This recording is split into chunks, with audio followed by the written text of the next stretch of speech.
Netflix's new small-screen adaptation of an 80s action thriller has been riding high in the streaming charts in recent weeks, turning a pair of underwhelming movies into an exhilarating, full-throttle adrenaline ride spread across 7 episodes.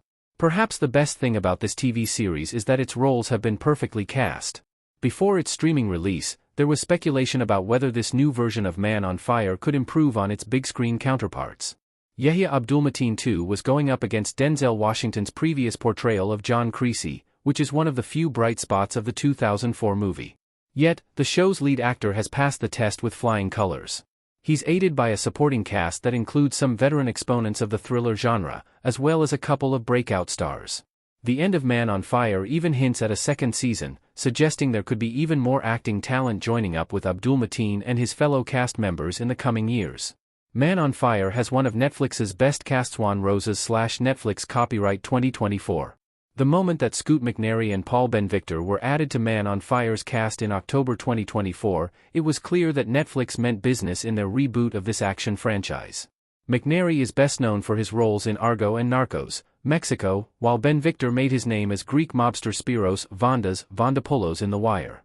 As well as these two familiar faces, Bobby Cannavale has come straight from his turns in Only Murders in the Building and Scarpetta to serve as John Creasy's old friend Paul Rayburn in Man on Fire.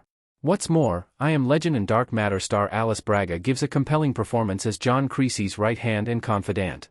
Meanwhile, Netflix newcomer Billie Boullet steals the show as the daughter of Cannavale's character, and accomplished Brazilian actor Thomas Aquino leaves us convinced that we'll be seeing a lot more of him in English-language series.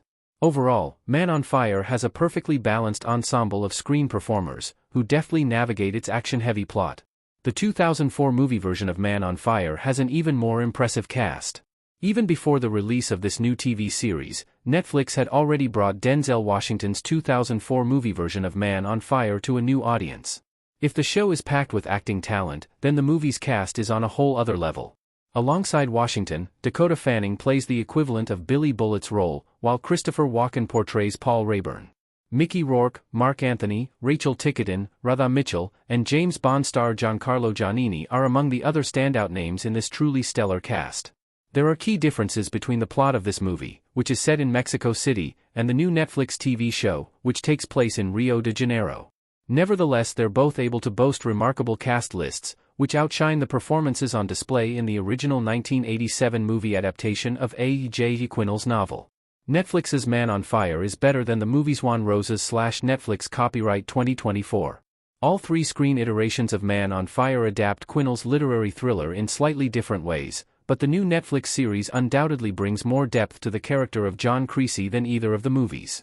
We come to empathize with the trauma Creasy suffers in this Man on Fire more than Denzel Washington's version allows us to do.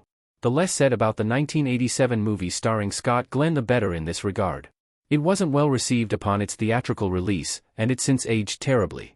On the other hand, Netflix's Man on Fire is a TV series with heart, as well as the high-octane thrills and genuine peril we naturally expect it to deliver. It's easy to imagine that there are multiple further seasons ahead of it, especially given its rating success on the streaming platform.